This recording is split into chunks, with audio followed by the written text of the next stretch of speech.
Okay, the next section we're going to review is square roots. So this is something you've learned in Algebra 1 and Algebra 2, and we will be using it to solve with quadratics, completing the square, the distance formula, lots of different things you need to be able to do this for college algebra and math applications. So first, here are the steps.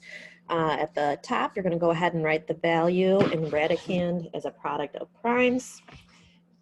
For each perfect square, you're going to bring it to the outside, and any non-perfect squares will remain inside. And then whatever's left on the outside, you're going to multiply, and then you're going to multiply whatever's left on the inside. I'll go through it with you. That's just an overview. You should know all of the perfect squares. 1 squared is 1, 2 squared is 4, 3 squared is 9, 4 squared is 16, 5 squared is 25, etc. So this entire line that I highlighted in yellow are numbers that you should be familiar with. You should know those. You should also know what your prime numbers are. So prime numbers are numbers that are only factors are 1 and itself. So here's a list that starts them off. You should also know those. So we'll start with some Algebra 1, simplifying the following expressions. So the square root of 121, notice that that is a perfect square there. So the square root of 121 is just 11. You're done with that one. Next one, the square root of 65. So you'd be looking for two factors that go into 65, one of them being a perfect square. So any of the squares, 1, 4, 9, 16, 25, etc. None of those go in except 1 and itself. So you can't really simplify it. So it's just going to be square root 65. Because again, you need a perfect square to go into it. And none of those numbers, 4, 9, 16, 25, 36, etc. go into it. 1 goes into everything, so you don't really have to worry about that. Next one, the square root 72 over 25. So I'm going to break this up into the square root of 72. I'm going to make my pencil a little bit smaller.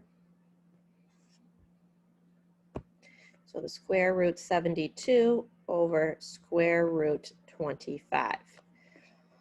Well, hopefully right away, you're noticing that the square root of 72 does have a perfect square that goes into it. So again, you're going back here and you're checking all these and you want to use the largest one.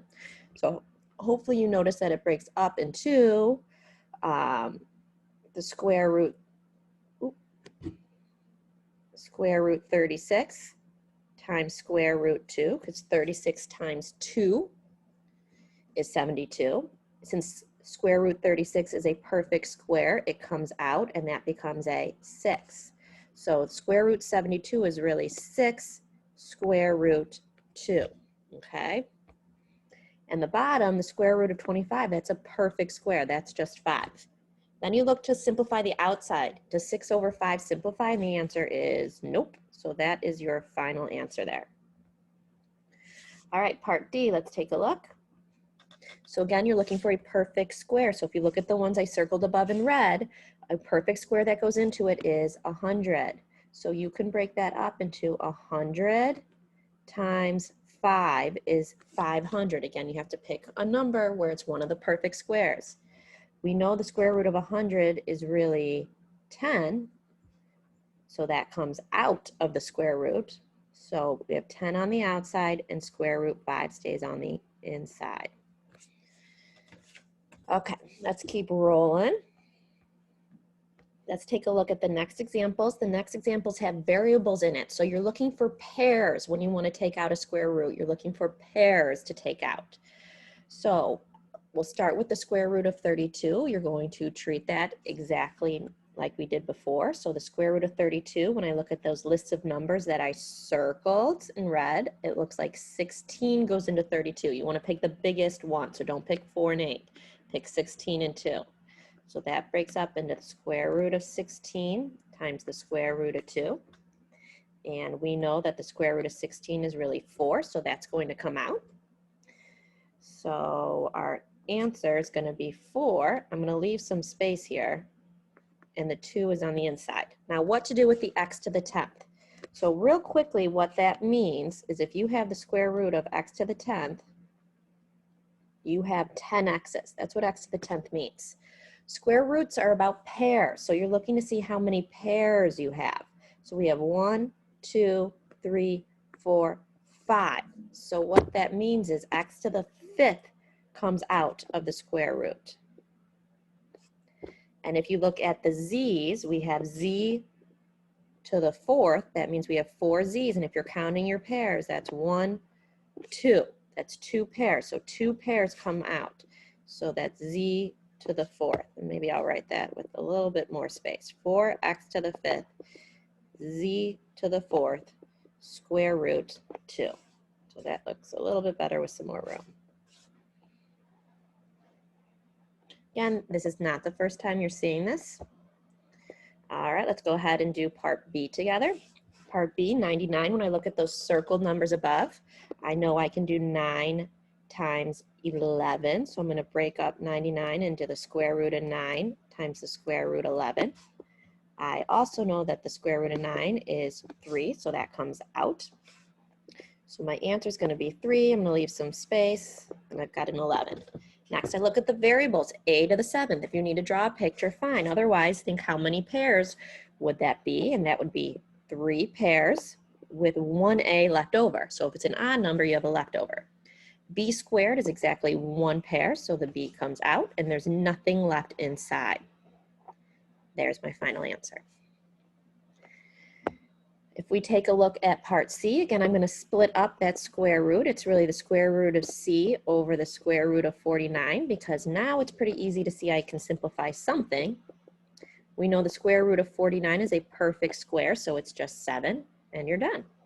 So sometimes there's some easier ones like that too. Don't let that throw you off. Okay, now that we've done a few, I'm going to have you go ahead and stop, and I want you to try this one on your own, and then check back to see what the answer is. Okay, so hopefully for the square root of 48, you need to simplify it into the biggest square root. So again, not 4, you want to choose 16 times 3. And we know the square root of 16 is 4. Otherwise, it's not all the way simplified. You want to pick the biggest square root. So my answer is going to be 4. And then I'm going to have a square root 3. Let's see what we do with the variables. K to the 6th, that's 3 pairs. So k cubed comes out. M cubed is 1 pair with 1 left over. So 4k to the 3rd times m, square root 3m. And make sure everything that 3m is all under the square root sign.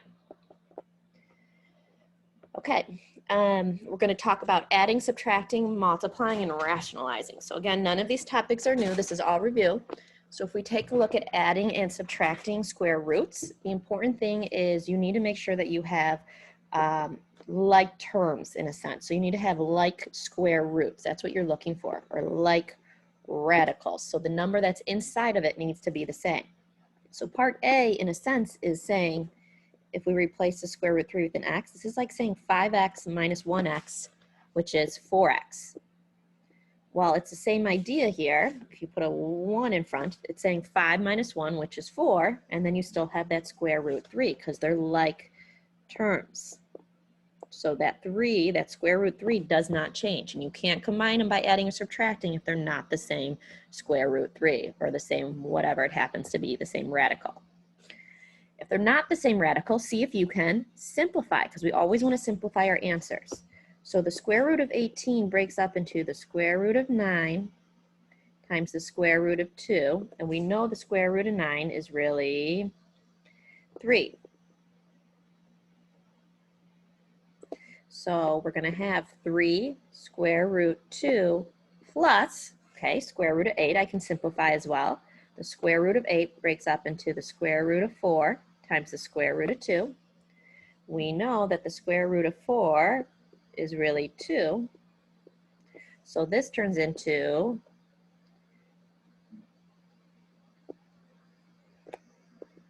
you have the 2 that was already there, and then I just turned the square root of 8 into 2 root 2. So notice there's a 2 times 2 there, because again, one of these 2's was already there. Okay, so now when I go ahead, 2 times 2 is 4 root 2. Notice I now have like terms. I now have root 2's. So 3 plus 4 is 7. And that gives me 7 root 2 because the root 2 does not change. Now with the subtracting, it's exactly the same, but instead of adding, you're going to subtract the numbers. So I'm going to have you go ahead and stop and try this one alone and then check back with the answer with me. Okay, so this is one that you can simplify. You're going to simplify the square root of 12 into 4 times 3. We know the square root of 4 is really 2, so this is 2 root 3. And then what you're going to go ahead and do here with these 2 and 2 that is now on the outside, this is saying 2 times 2. So that ends up turning into 4 square root 3. I'm going to go ahead and simplify the square root of 27. That breaks up into the square root of 9 times the square root of 3. I know the square root of 9 is just 3. So I have 3 root 3. But again, put this over here. You've got the 3 in the front, and I just changed this to 3 root 3. So again, we had a 3 here. So there's my 3. And that's going to be 9 root 3. There's a minus 9 sign between it. So now I just subtract 4 minus 9 is negative 5, and the square root 3 remains. Done. Negative 5 root 3. Okay, so that's adding and subtracting. Now we're going to talk about multiplying square roots. It's really easy in the fact that you just think outside with the outside, inside with the inside. So when you look at this, when I'm going to go ahead and multiply, 3 and 2 are on the outside, so that becomes 3 times 2 is 6. And then on the inside here, I'm going to multiply square root 6 times square root 2. So those stay in the inside of the square root. 6 times 2 is 12. So you can always multiply, but it's outside with outside, inside with inside. You don't need like radicals like you do for adding and subtracting. You can always multiply. You do have to look to simplify. The square root 12 breaks up into 4 times 3. We know the square root of 4 is really 2. So we really have 6 times 2 root 3. 6 times 2 is 12. And now we have 12 root 3. Okay. We're going to go ahead and I'm going to do this next one.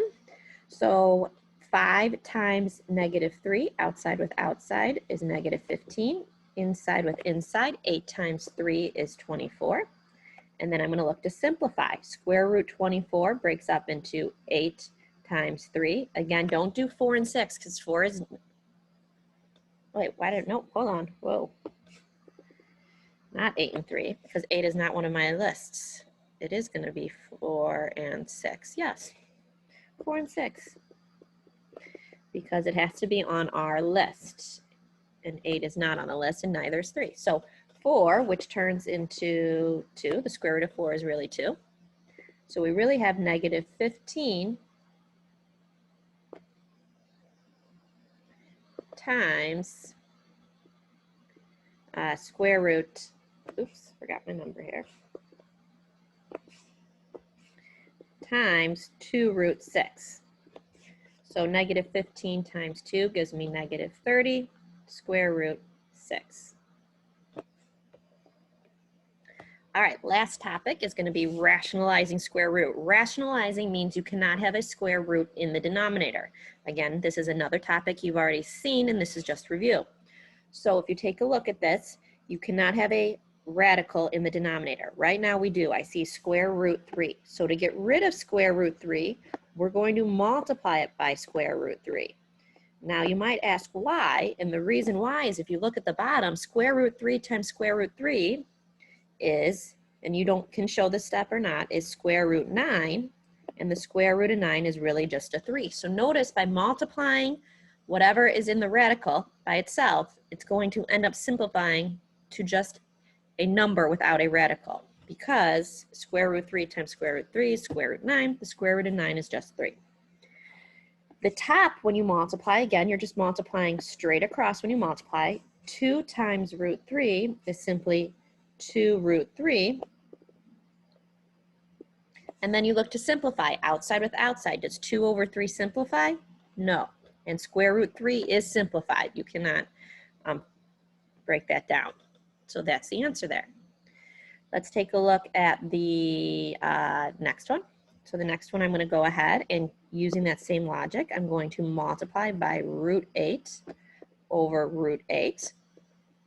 And what ends up happening is the top, inside with inside, outside with outside. So 3 times 8 is square root 24. The bottom, square root 8 times square root 8 is square root 64, and the square root of 64 is just 8, so I usually just jump straight to the 8. And then I have to break up the square root of 24. That does simplify. I can break that up into 4 times 6, because I know the square root of 4 is really 2. So I end up getting, I still have that negative sign, 2 square root 6 over 8. Remember, it's outside with outside, inside with inside. So 2 over 8, 2 is divisible by 2, and 8 is divisible by 2. Or 2/8 is just a fraction. That's going to simplify to 1/4. So it's going to be negative square root 6 over 4.